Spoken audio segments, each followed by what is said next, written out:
They asked me like, what is your hobby? And I said yes. Because I messed it up. We did orienteering and I have those in my hands and look and say like, what does it mean? And they go like, I didn't know that you didn't know that much. I just came back from the US. I just did a master's degree. Princeton. Being Princeton means they're obsessed with stats, numbers, data. Being into Taliban's prison and all of that. She's like, oh wow, up there. And then we're two women trying to figure out the stats questions of the professors at midnight. In the past, you make the little stars with paper. Yeah. So I have to go and give, like, can you give it to Nick, please? At that time, I was very frustrated. If you put a picture of like Venus, like naked Venus, can you change the questions? And these may not be quite appropriate for an exam. When I changed it to a picture of a man, it was okay. Same thing. I think this represents the whole issue of Thai education. It's never flexible. So sexy or not, I don't care. But I know that political decisions can change many things in education.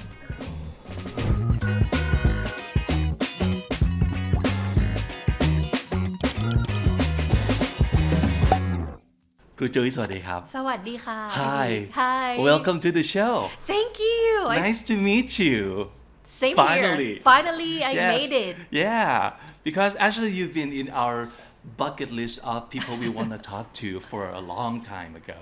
Wow. Yeah. And I think this could be a very great opportunity to get to know you again because we kind of think that we have known you already, right? Yeah. But people grow, of course. And Yeah. I think you have grown for the past couple of years. Yeah, And I'm sure you have a lot of story to share. definitely.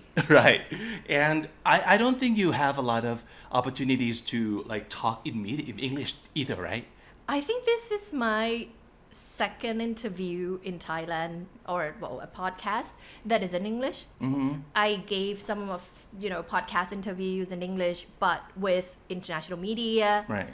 or international programs but not in Thailand. Yes. So that's why we're super honored today. Thank you. Me All right. too. Okay. All right. So what have you been up to? Tell us. What have you been business with these days? These days, I just came back from the US. Yeah. I just did a master's degree. Another one. Another one, the second one. Yeah. And right now I am in charge of this Women Politicians Academy. It is called WEPLA, Women's Empowerment and Political Leadership Academy. Okay. So basically we train 50 women every year so that they would be able to find their potential in political spaces. Okay. And they are able to navigate this political spaces with a network of other women. So like a very solidarity kind of network. Yeah. So Because we don't have enough lady politicians these days. it's 19%. Yeah, that's like the odds are crazy, right? Yeah, it's and it doesn't really move anywhere. I mean, in Thailand, the percentage of women in the parliament stays like very stable. Well, there are some phases that the number juggled a little bit, but it's pretty much 20%. And it could be a lot better. Exactly. Yeah. And so I decided to do this. I did one cohort last year and then went to the US, come back, and I'm doing another one at the end of this month. Okay. So basically I'm busy, All right. designing the program, getting things ready, trying to improve from the last cohort, the curriculum, the learning processes, and we just did the interview. So we're announcing the participants soon. I see. So how many did you say? 50? 50. Okay. All right. It's I think when I started it, I didn't know that putting 50 women who have passion, who are like ready to jump into change the world together in one room is a challenge. Yeah. But it is a challenge. Right.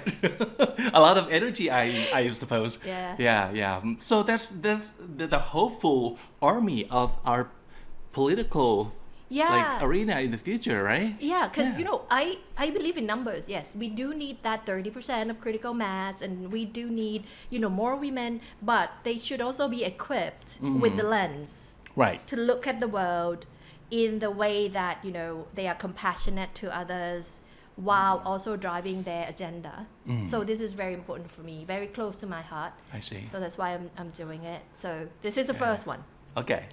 The second one would be I'm still advising the Lamphun Provincial Administration Organization, the PAO, the OBJ, and I'm doing the education part.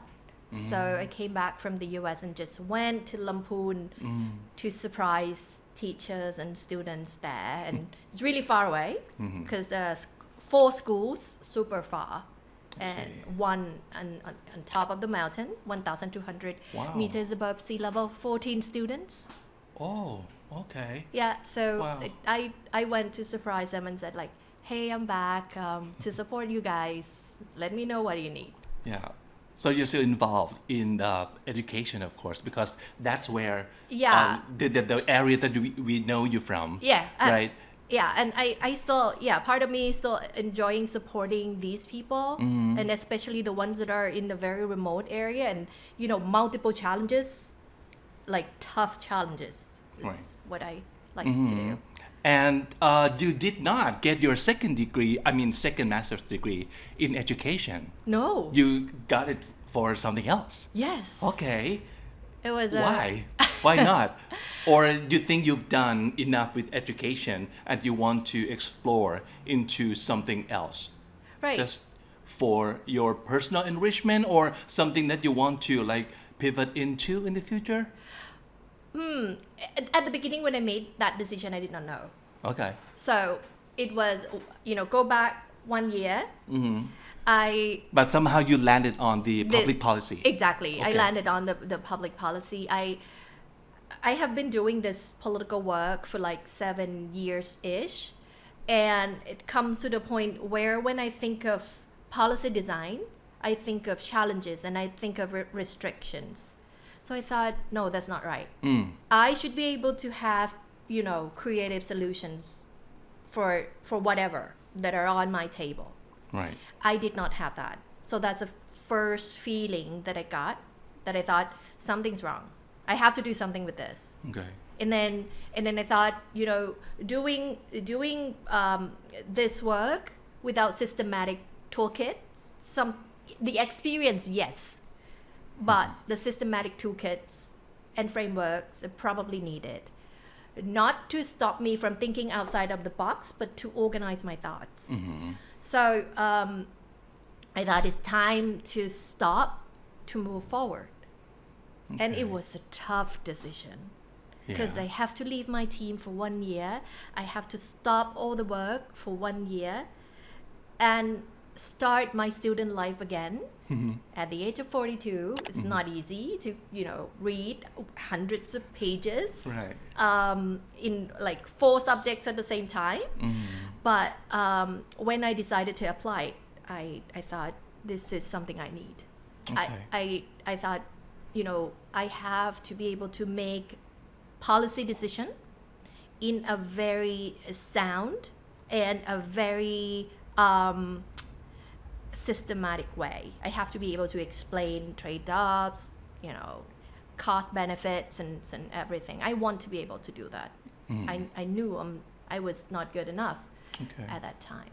Right. So it's not only that you change the subject, but you also change the country.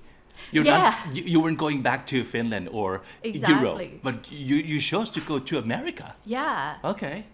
It's actually Princeton is my only choice.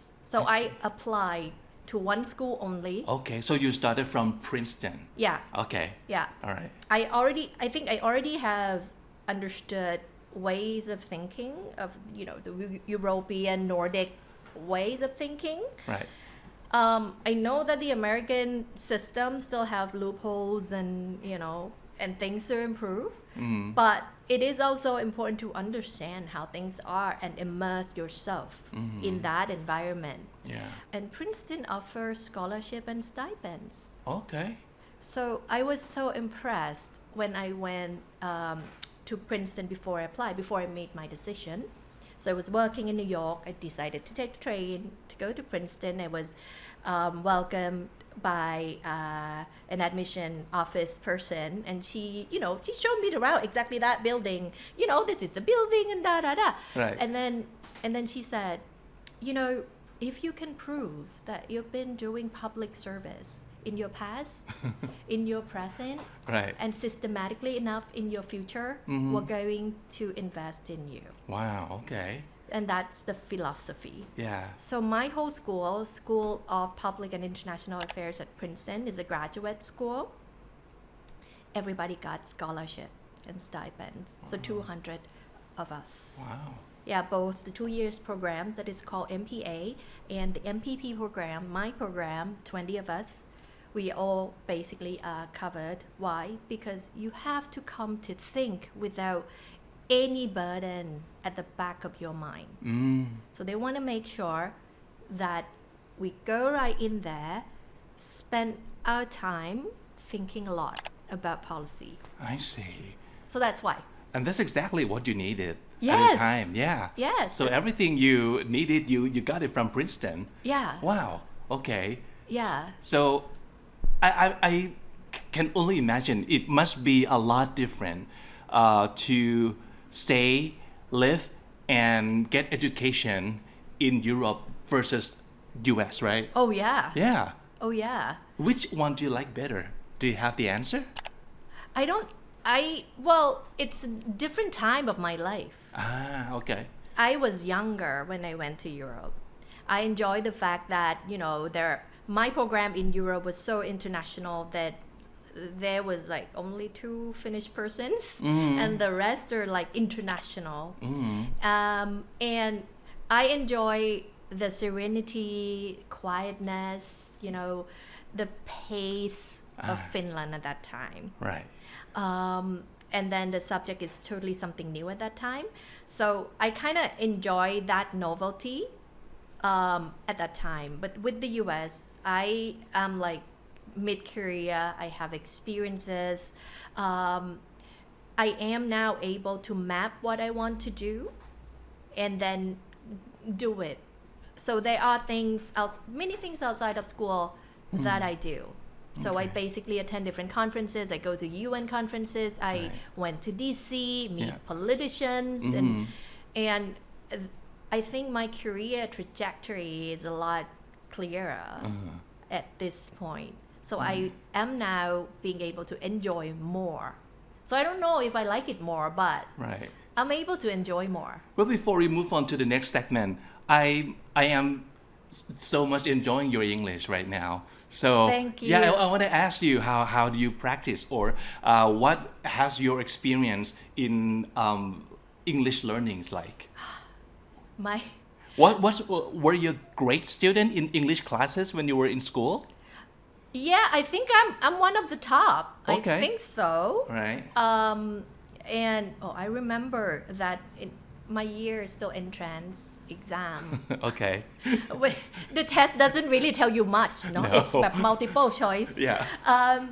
I think I scored over 90s out of Wow. 100 Okay. when I was in high school. I see. So I was the student that enjoyed English a lot, and it started with I think going to Canada in my 8th grade. Okay. It was a kind of scholarship, like financial aid scholarship thing. For how long? Yeah, for a month. I see. So with the host family. Okay. So for- that was your first experience Yeah. outside the country, Yeah, speaking English, using the language in real world? exactly. And Okay. I messed it up. They asked me what is your hobby, and I said yes, because I did not. Okay. I studied in a Thai school. Oh, you did? Okay, you didn't go to international school? No. Oh, okay. And that was my first experience with native speaker. So that okay. was the first one. Right. And then moving on, I started to like Nick Carter, Backstreet Boys, and then Wait a minute. It's like your inspiration of Yeah. pushing you toward learning more yeah, English? because I want to know him better. I see. So that's your ultimate idol back then, Nick Carter. Yes, yes. Okay. I remember his brother Aaron Carter, the Yeah. late Aaron Carter, Right. came to Thailand, and then I had to go and give. You know, in the past, you make the little stars with paper. Yeah. So I have to go and give Aaron Really? that little star thing. Wow. Like, can you give it to Nick, please? I was a thing back then. Right. But he inspired me like to, study his songs and trying to understand what he sings, and then study learning about his biography. I Right. had to order the book that his mom wrote about him. Oh, okay. So and- anything you can get your hands on Yes. about Nick Carter. And I don't want to read it in Thai. You know why? Why? I want to be the first one. Oh, okay. I have to know more than others. Like first hand. Yes, Yeah. like I know it for you. That's No, Yeah. I was so young. So that's the drive, the kind of drive that Yeah. you can find Right. very easily in life. That Exactly. something that push you toward learning more. Yeah. Yeah, and I didn't have, we didn't have AI back then. No. So what I did was like, I would when I listened to interviews, I would just try to repeat. When I see things around me that I can like say in English, Yeah. I would go like, that is a very beautiful television. Okay. And that is to myself. So I'm pretty much into my own world. Okay. Um, But that paid off, like evidently. Yeah. And then you should do that. And yeah, we keep talking about this like so many times on Right. our channel. This is like the very legit way to like yeah. learn English. And Yeah. then I read the books. What else do I do? And the magazines. If bookazines at Siam Square back then. I see. So that's like my home. Okay. So I would go there, save up my pocket money from my parents, and then try to buy like the magazines so that I could read. I also do pen pal. I'm not sure if you've done it. Really? Yeah. Okay. Like, so I would have friends from the Philippines, from Egypt, and write letters okay. back then. All right. It's a long while. Yeah. So basically, I think I tried to practice a lot. In As different if you knew that in the future you'd be like very global and international. Yes, if I knew, but I did not know. You did not. No. Yeah. But that's great. Okay. And this is something that everybody can do. Exactly. Yeah, it doesn't like it requires like extra like a big bucks in order to do No. so. Just go out of your way a little just to find like English media or something in Yeah. English like to whatever you are passionate about. Yeah, and make mistakes. And this applies to my Finnish language as well. Oh, Because I speak Finnish. Right. And Finnish is one of the most difficult languages in the world. that's what I heard too. Yeah, the grammar is so complex. I never, like, in my writing, I will never be able to nail everything right. Okay. In my speaking, I would be able to communicate, but to make it 100% grammatically accurate, I don't think I can. Okay. But I can still. I was working part-time when I was doing the master degree in Finland as a community interpreter. Oh, okay. So I mean, grammar, yeah, but as long as you make people understand you, Right. it doesn't have to be perfect. So what does a community interpreter do? In Finland, if you are receiving public services, the government will pay interpreters to assist you if you cannot speak Finnish, Swedish, or English. Like, you cannot communicate. They want to make sure that you receiving the public service with full understanding. Oh, okay. So basically going to the doctor, making all the papers, sometimes to the dentist, sometimes to the court. I see. So that was my part-time job Okay. Yeah. back then. You were talking about going to Canada for a month. Yeah. How was your English when you came back to Thailand? Did that improve a whole lot or? My confidence So Oh, I think okay. it's more like the confidence. I was still Definitely. building up my vocabulary and words and Yeah. stuff.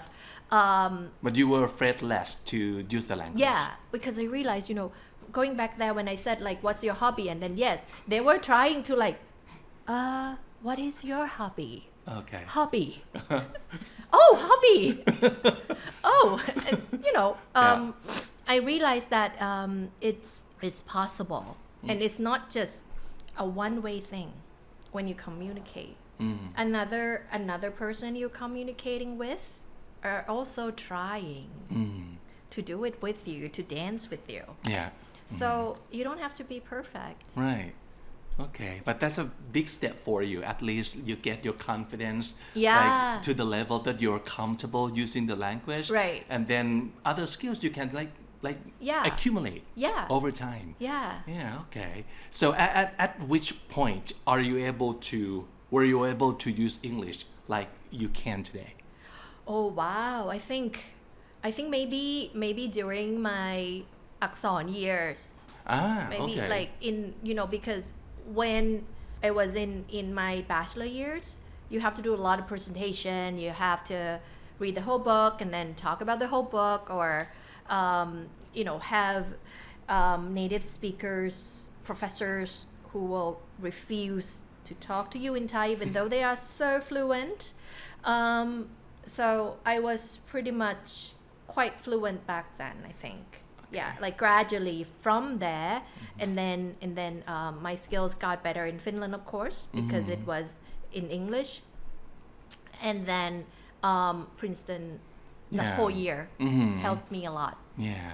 Wow. I'm still learning. Cool. What a journey. Yes, and you're right about we are still learning. Yeah. And it's the ongoing process. Yes. You just have to keep learning every day. Forever. All right. Okay, let's do this segment then. It's called One Word or More. So we Okay. want to know more about you through your own word, all right? Okay. Can you give me one English word you say all the time? Nuances. Nuances. Because nowadays I went to do this policy thing, and then everything has nuances. Right. Everything. Nothing exists in black and white. So I kept saying that, like, Right. they're nuances. Yeah. They're nuances. Yeah. And my So friend, it means like a little difference Yeah, between subtle- two things. Subtle difference. differences. Okay. And for me, being a policymaker, policy designer, policy analyst, whatsoever, you have to be able to see that granular detail. And somehow I think that's embedded in me. So that's why I kept applying this to everything. Right. Oh, you talk about, there are nuances. I can't give you that conclusion. Right. Yeah. And people go like, just Nuance อีกแหละ what? We just make decision. We're just getting ice cream. Right. But there are nuances between like vanilla and vanilla mint. Yeah, and Cassis vanilla. It's not the same. Like there are nuances of like house and home, like which one you're talking about. Yeah. So I'm like, I can be very annoying, I think, from time But to I time. think you're our kind of people. Yeah. We're the same, like nuances all the time. Yeah. Yeah. But it could be fun if you're like into like languages and communication. Because it helps a lot too. And and in policy, Right. policy advocacy, when you are doing that, nuances are things like are issues that you have to nail. Because when you do policy advocacies, you do it with people from different backgrounds, and you have to understand how they communicate, what their grammar are. I'm not talking about grammar, but their ways of speaking, understanding, seeing the world. So it's extremely important to understand the nuances Right. of everything. Yeah. Yeah. Because you have to make sure that we have the same understanding. Yes. Right. And if you want to implement that policy, the policy has to reach them. So I always have to find, the nuances of the policy and also the people. So that's why it pops. Yeah. And Right. it can be Yeah. Nuance. All right. Okay. How about one English word that Princetonians are most obsessed with? So that's There are two words. Is that the word that we actually used to call people from Yeah, Princeton? Princetonian. Princetonian. Yes, Okay. Yes. Data. Data. Yeah. Everything's all about data, huh? Oh, of course. Yes, it's America, and their data system is really good.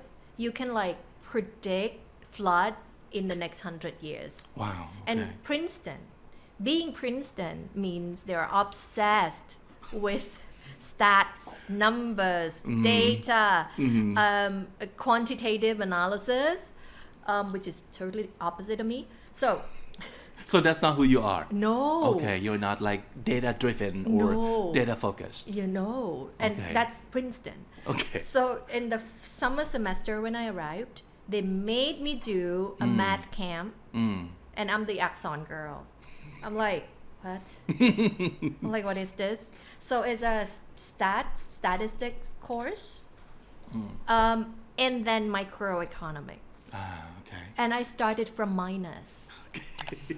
So I spent like midnight, like I spent days at midnight with my friends. I got a friend in my cohort. She's an American. She started her foundation in Iraq, and worked in Afghanistan, been into Taliban's prison and all of that. Whoa. Just like she's like, oh wow, up there. And then we're two women trying to figure out the stats questions of the professors at midnight. So we were like, do you understand that one? No, I don't understand that one. Can you explain? No, I can't. I didn't even understand it in class. So well, let's try YouTube. Let's try let's try to understand it from YouTube. Yeah. So But did you find that understanding more data or getting into more data would help you in what you would do? it definitely will help, like, because you get evidence, but you also have to map that data with the understanding of people, because data is so black and white. People are not. So I think I'm still finding that balance. So that's one word. I got two words. Okay. Another word would be equilibrium. Equilibrium? Yeah. Okay. So that means like balance? Balance. Okay. Right. In policy world, you may want to punctuate the equilibrium. Okay. I don't understand what you mean. Yeah. Okay. Like, you have a condition, Okay. and you know that perhaps the condition can be like a stagnation or something that would not drive you forward, or Okay. problems that simply, are existing forever. You want to break that equilibrium. It's not exactly like a status quo. It's a whole, I think it's a whole, how to put it, like ecosystem. It's not just a status quo of someone. Okay. So it's a whole system, okay. and you would want to find a way to break or punctuate that equilibrium. Okay. And that's what we talked a lot in class. I see. I'm still not following, actually. Yeah. It's very hard to understand. It's like you have, well, in another word, you may use status quo, the condition that persists. Okay. So things that are existing together in ecosystem. And Okay. you know that it can be improved. So you find a way to puncture I see. Okay. and then make it kind of, explode it. Okay. So that would result in a bigger change. So that's why you guys are talking about equilibrium so much. Yeah. Okay. And I'm like, oh, again? Like, oh, which way I'm punctuating this Okay. this equilibrium. But yeah, I do. So are you getting better at punctuating the equilibrium? I think Okay. I think I'm still, well, in Thai context, I'm still looking for a way to do it, because Yeah. it's so complex. But I'm Yeah. getting there. I'm getting Okay. there. All right. Wow. Super fancy and very nice to learn about this word. Yeah. Okay. How about one Finnish word? We're going back to Finland okay. now. That you have learned and still love and probably used very often. Void. Voi, V-O-I, is actually a verb. Like the original form would be voida, V-O-I-D-A. It's to be able to. I see. Like to be able to without any restriction. Okay, the word means to be able to. Without restrictions. Because Without restriction too. there are two words that means like to be able to. Another word is sada. So to be able to with capacity to do it. Okay. So my linguistic brain. I like voida, voi, because you know it exists in so many different forms and there are other meanings. You can ask someone, kuinga void, like how are you? Oh, Yeah, okay. yeah. Or you can use it like an expression like voi voi, Boy. voi, and you have to make that sound. Okay. Voi Which voi. means what? Oh dear. Oh, boy. Voi voi.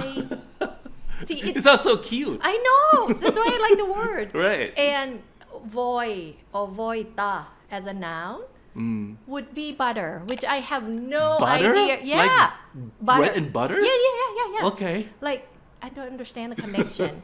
And that's why I like the word. Because you know, many times language can be absurd. It can, And definitely. this is the absurdity I like. Yeah. So, So what rules or regulations? Like, no, like what's the connection between voida and voita? That it's the butter. Maybe someone can draw the connection, but I Yeah. can't. okay. Or maybe we have to go back to the origin of the word. Maybe it's Yeah. related somehow, but we didn't know that. And then why would you say voi, and then it means oh Yeah. dear. Right. Maybe if there are Finnish listeners here, Yeah. tell me, Right. Educate us in the Yeah. comment section, please. please. Boy. At least I'll remember that. Yeah. And yeah, that is so nice. All right. So do you miss Finland? Oh, a lot. Yeah. A lot. Do you go back ever? Quite often. Really? Okay. Yeah, my Finnish host family, back then, that was 26 years ago, became my second family. So I'm really close to my Finnish mom. She went to Princeton for my graduation, so she flew from Finland to Princeton Wow. for my graduation. So we're really close, and I get to speak Finnish with her. And for her, it's like speaking English with Kuntida is wrong. She doesn't do that. And I got a Finnish name, Yeah. which is Ida. Kuntida is like IDA, the last IDA. Ida, Okay. IDA. Is that like a real common name that Yes. people ask? Okay. Yes, so they gave me that name Ida. 26 years ago. Okay. So, to her, you're still Ida, Yeah, and someone you get to speak Finnish with. yeah, and she's like my real mom. My second family. Yeah. I called her mom. So that's why I go back there a lot. And Yeah. she called her home Hotel Mama. So Hotel that's Mama. like open doors. Come whenever you want. So nice, so Yeah. sweet. Yeah. So that was your like first a big international experience. Any yeah. like life defining, life changing moment that you can still remember happening in Finland? You know, when my Finnish mom is an educator, so she works in higher education, and she basically, I think during the first night I settled in her house. She was like, "Do you want to learn Finnish?" And I was like, "Why?" In my brain, I was like, "Why are you asking?" I thought it's a default. Like, why? Okay. And then she was like, "Do you want to learn Finnish?" And I was like, "Oh, this is a real question. This is not a polite She's question." double checking. She's like, she checks with me again, and I was like, "Oh, do I answer with like my politeness, or Yeah. I answered like with sincerely. sincerity?" And I was like, "Yes, I want to learn it." "Okay, how do you want to learn it?" And I was like, "You don't ask these questions to a Thai girl." Yeah. But, like, ม.5 I don't know. And then she was like, "Okay, let me help you." So she said, "From that day, we're not going to speak English with you." And she can, Okay. because my Finnish host mom and host dad were also exchange students in the US Oh, back in the okay. day. So Right. their English is like brilliant.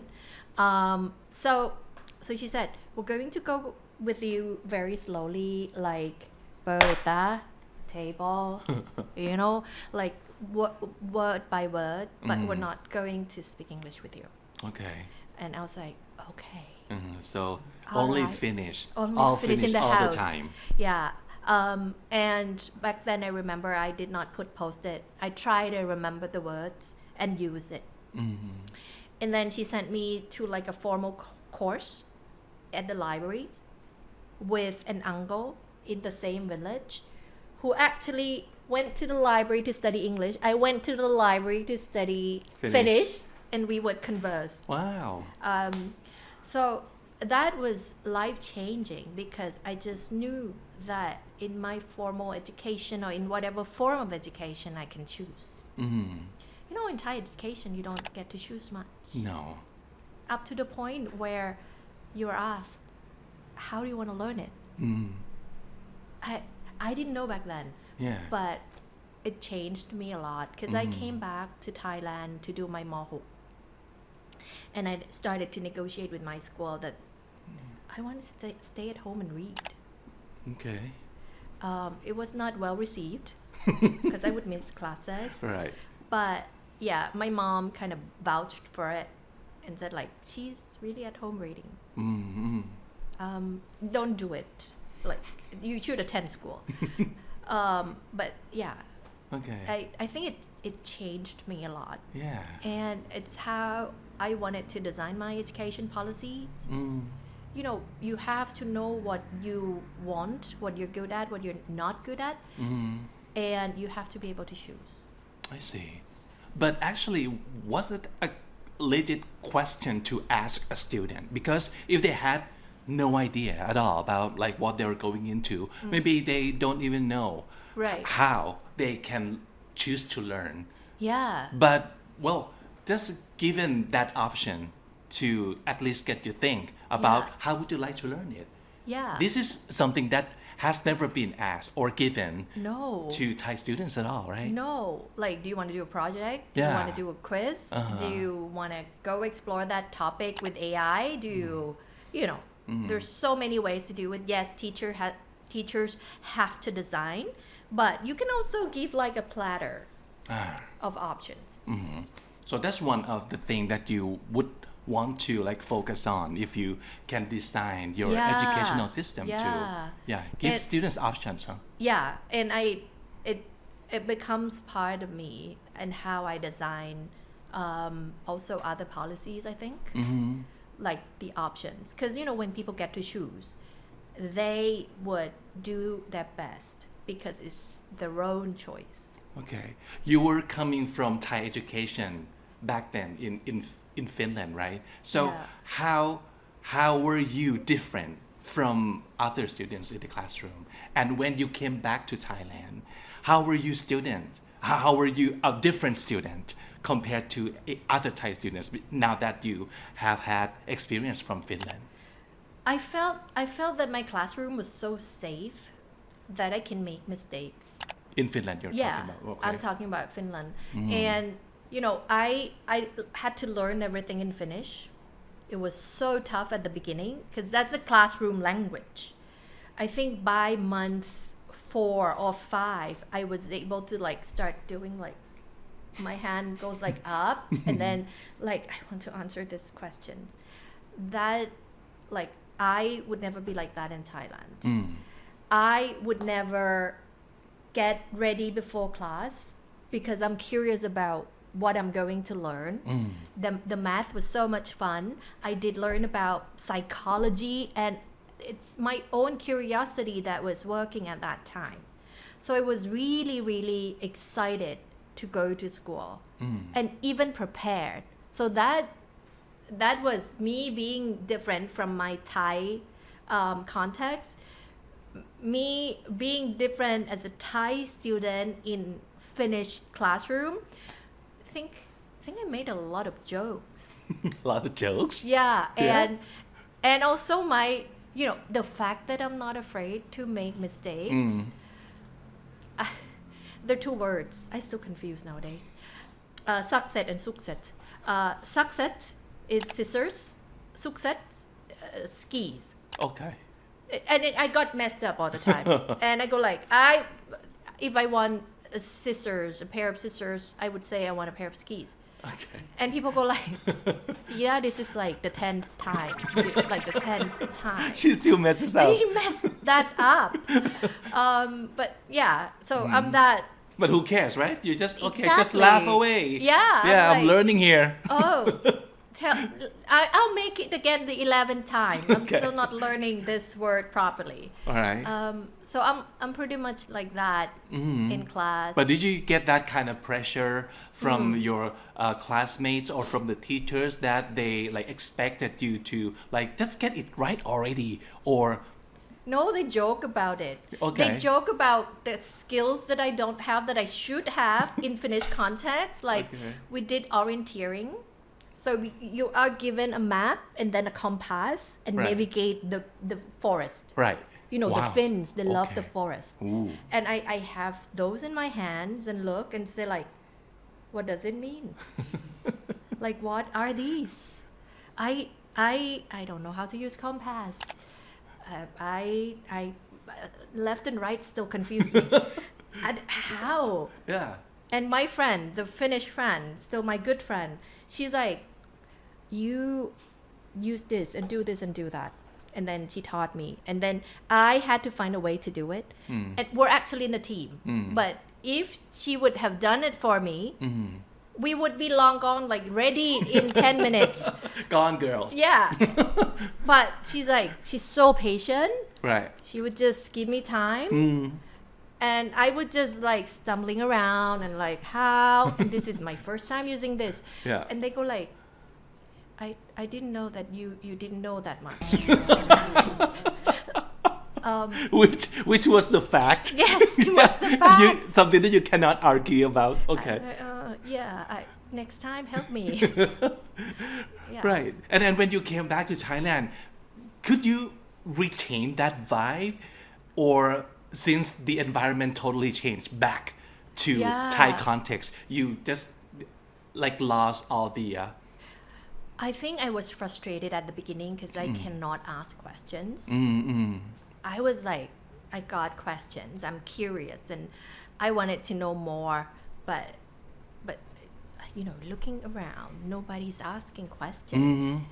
And well, Finnish classroom is not like American classroom. They're pretty quiet as well. okay. But you would hear questions or like conversations, dialogues. But in Thai classrooms, or like, I cannot ask why. Okay. At least, like, you should be able to ask why. But I came back and then I realized that, okay, this is not the norm. I knew it.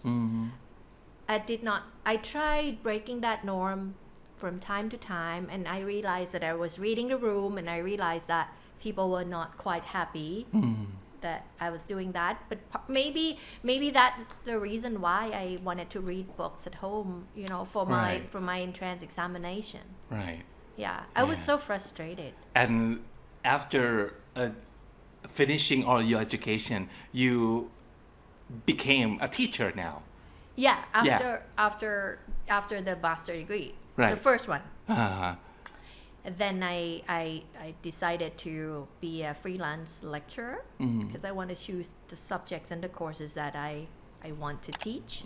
So I did intercultural studies, I did intercultural communication and all of that. And again, I love breaking the rules, going out of the framework. So the university would give me multiple choice exams, and I was like, how do I teach intercultural studies in multiple choice examinations, like a test? You cannot teach cultures in like ABCD. And so I think at that time I negotiated and said, can I do a true false? And they go like, oh yeah, true false, fine. Okay. What they didn't know was that I allow both true and false. Okay. And then the students have to, you know, explain like right. briefly. They have to justify Yes. their answers. Yes, Okay. that was the beginning. Ah. And then they kind of learned the way I design my assessment. And I moved bit by bit, like from true or false into like small essays, Right. from like small essays to longer essays, longer essays to Right. project. Okay. So by the end of my lecturing era, I was able to have students doing their projects, like that interest them. I would have Chinese students doing the work on Xinjiang Uyghur, which can be very controversial in China, but they are curious. I see. Okay. So was the university okay with the way you changed how the classes taught? Eventually, they were. Okay. They were there, but it takes like years, and it also take my patience because I'm not that patient.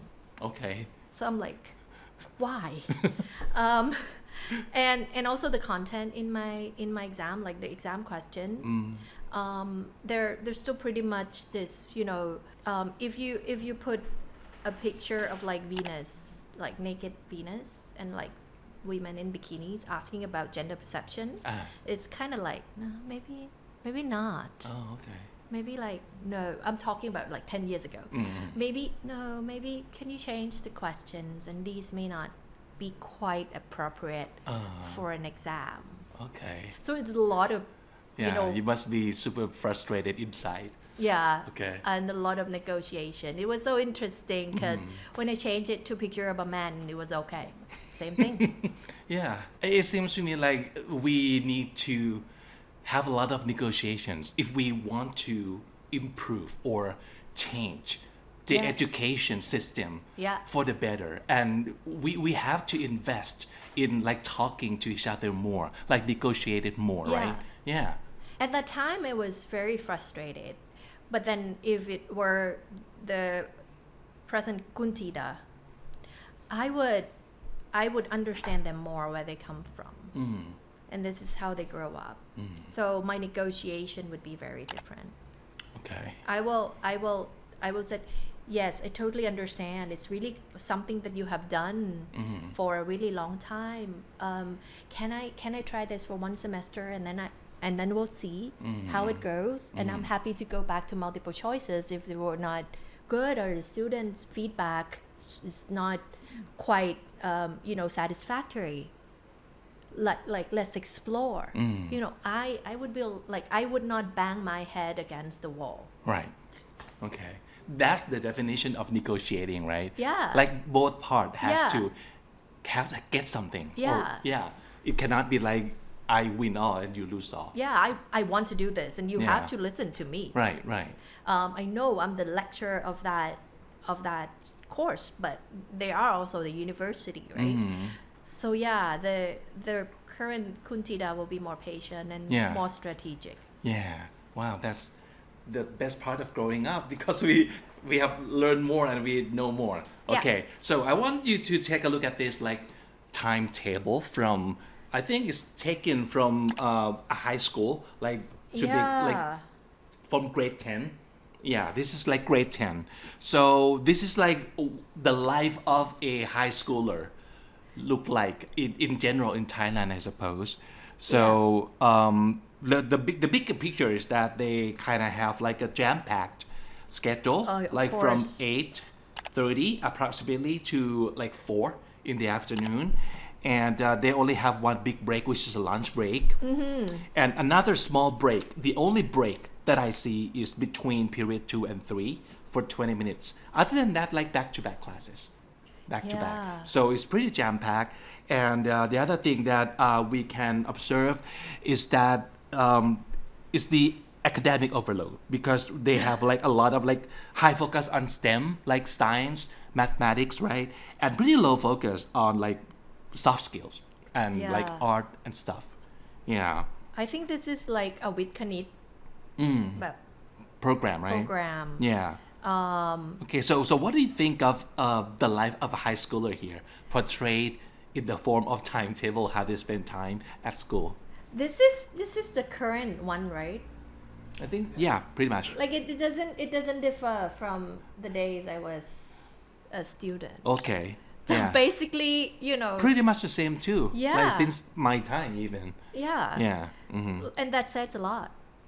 Yeah. It has not progressed Mm-hmm. into anything. Well, maybe Right. it's even more jam-packed with, you know, you got this astrology. Yeah, that's interesting, right? Yeah. Like they have astrology too. And also like this science techniques. I don't know what they're doing. Mm-hmm. But, you know, I think this represents the whole issue of Thai education. It's never flexible. Because you put different subjects into block like this. Okay. And it's pretty much so because of, it can be because of the classrooms. If there are many students, then this is how they organize. Like if they have to shift the classrooms, you have to change the classroom. It could be something very physical like this, but I think it's also very much psychological, mental in the way that it has always been done like this. And this is the problem. Because, you know, you don't learn like this nowadays. No. Yeah, when you're younger, you can. Maybe in your primary years, you can do English, you can do Thai, you can do the basics. But when you grow up, you need block that you can do integrative subjects, and so that you can see how the knowledge is connected, and you can also have time to apply your soft skills. You can even have co-teaching, where, you know, teachers from like 2 or 3 subjects are teaching together, and then, you know, you make certain kind of projects. But with something like this, I don't Right. think you can do that. Yeah. And it doesn't respond to the changes in the world. Right. We don't separate, we don't learn separately nowadays. The problems become more complex, and you need knowledge from, you know, all ends. Yeah. Right. And why do you think they're still doing it like this then? What stopped them from doing something else or making it better? I think it's pretty much, you know, I'm not sure. It's this one a public school? Yes. Okay. Regulations, bureaucracy. So when you are in the bureaucratic system of Thailand, there are hierarchy, and then schools are like at the end of the hierarchy. So basically, you take policies, you take regulations from, you know, the ministry up until to the area's supervisors, and then your principal, and then your school. And everybody would say the same thing. You have to follow this. And of course, there are schools that are not following this and can do what I just said. But it takes the teachers, the principal, the education area supervisors to like understand all of this, and it takes a lot of effort. Like if you miss one jigsaw of this, your life would be very difficult. Right. And your effort in trying to change something would be very difficult. So that's why, you know, we don't see it as much, but you would see it in private schools. Right. Thai private schools would start doing this kind of thing. Yeah, because Yeah. we have seen a lot of examples. Yeah. And well, we consume media now, right? Yeah. We have people like you who kind of tell us about what we are missing out. And well, on paper, it shouldn't be that hard to just implement Exactly. all the great things Yeah. that you have heard. But the system and Yeah. the bureaucracy, and so would you say if we can change politics, like change it from the top, it would be a lot like easier and very impactful in changing our education system into something better or more suiting for our society? Oh, you know what? I think it's pretty much about accountability, which we don't have in our education system. Okay. So, when you see different policies, when you see the new innovations from Ministry of Education and all of that, it came without accountability. Like, what would happen if that new initiatives fail? Nothing really happened. And why? Because our Minister of Education, you know their terms, 11 months at average. They don't even get to take that accountability. So they come giving something new and gone, and then the civil servants would just keep doing what they are doing. So it's really separate. Right. And I think it is extremely important to have a very clear agenda on how you want to change the whole education, a very detailed plan, from budget, curriculum, administration, what to be done and when, and stick to that plan. Right. That's a tricky part. Stick to that plan. Yeah, stick to that plan. I mean, well, we mean to stick to that plan, but something always happens, right? Yeah, and then politically speaking, it's really difficult to agree on that plan. And stick to that plan means you may not have something new that is yours as a politician. And you want that, right? Of course. Yeah. Yeah. I was told, education is not sexy in politics, and I was like, you can say that, but it's extremely important, and politics can really change it. So sexy or not, I don't care. But I know that political decisions can change many things in education. That's for sure. Yeah. So a lot of things have changed. A lot of people from younger generation or from new generation, they might have different ideas about education. Like, for example, it used to be like steps, like obligatory steps for us, right? Yeah. Like you finish the bachelor's, then master's, then like you go to work, and then so on. But for now, a lot of them might not even consider going to the university or like doing masters or doing PhD. Right. What's your take on this? I think it's pretty normal because there are more options. There are other options in life, and I think it's has already been somehow semi-normalized in the society that if you can earn a living, make a job, and doing something that you would have a good life without the degree, then it's kind of okay. Okay. And because of the the internet, social media, being able to earn money from, earn a living doing that. So you think it's okay even though they don't get a proper or systematic education in school or at universities? To me, the whole education system have to change. So in Thailand, we're very fixated on university and degrees, right? And degrees, and we kind of forget about vocational training. Like if you're talking about university degrees and vocational degrees, they're not exactly equal in the society in the way that people perceive the two. So I think we still need vocational trainings and professional trainings, and also technological training, digital trainings. We need that. They may not exist in a formal education system like university, but they have to exist in the ecosystem of adult learning. All right. So it's extremely, I think, university, people should go to the universities, but the countries also have to strategize that. This is, I think, one of my frustration.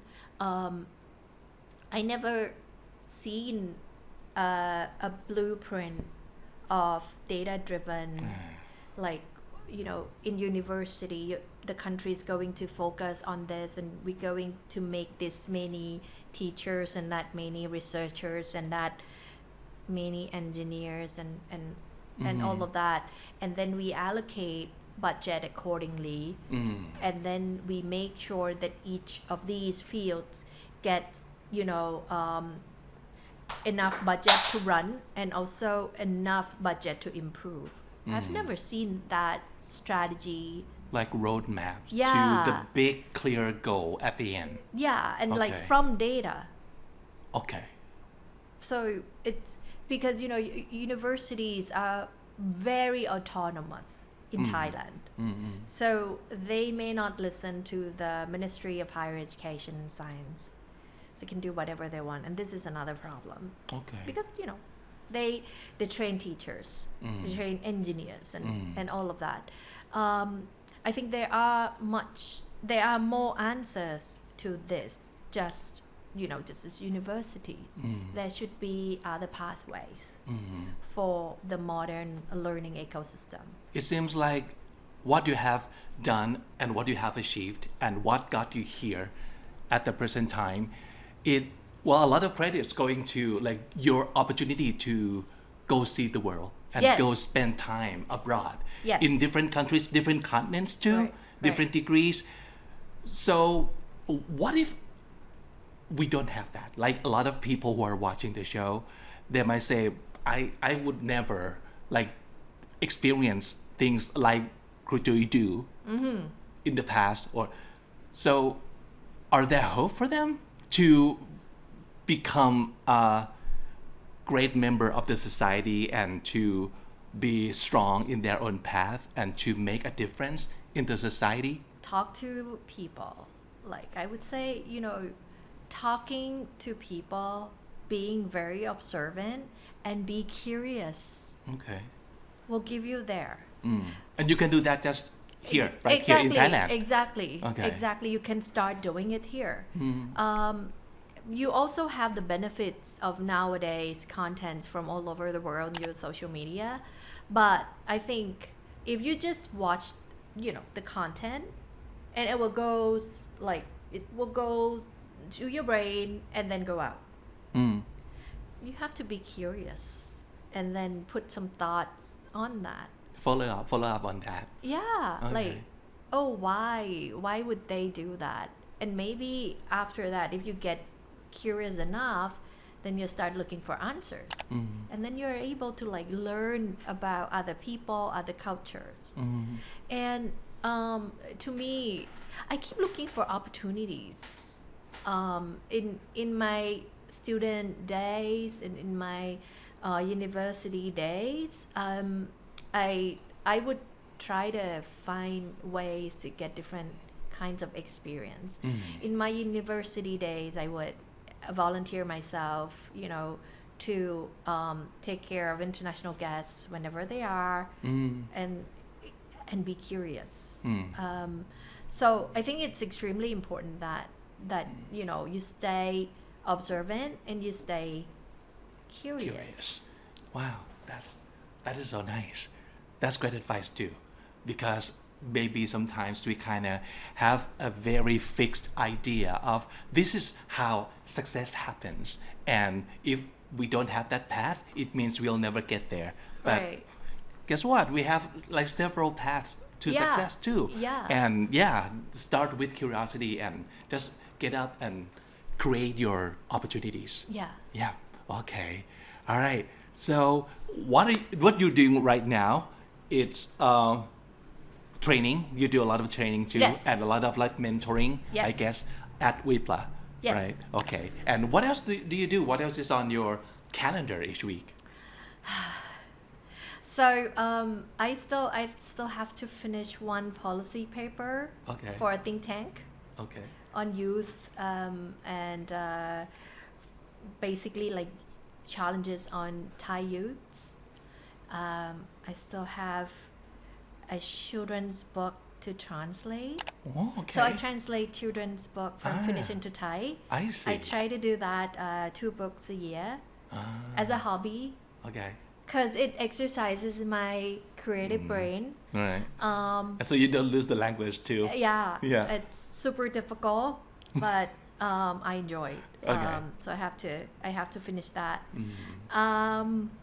And I would have to see the election campaigns. So we're having the Bangkok governor Yeah, coming up coming very up. soon. Yeah, and also Pattaya campaign. So Okay. I'm not formally involved, but I help the wives like some of the policies. Okay. So I want to Yeah. see how Right. how it materializes. Mhm. So it's coming up. Yeah. So it's a lot. Yeah. I think I think you have fun and you're doing great, and yeah, I can see all the success in your future. Thank you. Yeah, and thank you so much for coming here and talking to me in English, and maybe you can come back in the future if you have something new to share Sure. with us, right? I'd love to. I'd love to. Okay, just let me know if you finish your translation of the book. I will. I want to will. read that too. This one is about Elvis Presley. Really? Yeah, Okay, in Finnish. Yes. And translated to Thai, of course. Yeah. Okay, but before we say goodbye, of course, I ask this to all my guests at the end of each episode about their most favorite word. So, Yeah. คำนี้ดีของครูจุ๋ยคือคำว่าอะไรครับ Kind but firm. Kind but firm. All right.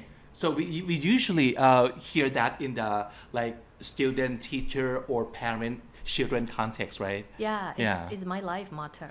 Okay. I want to be kind, and I want to be firm in my decisions, and also the impact of my decision. I have to stay firm. All right. Okay. I love that. Thank you so much. Thank you. ขอบคุณมากครับ ขอบคุณค่ะ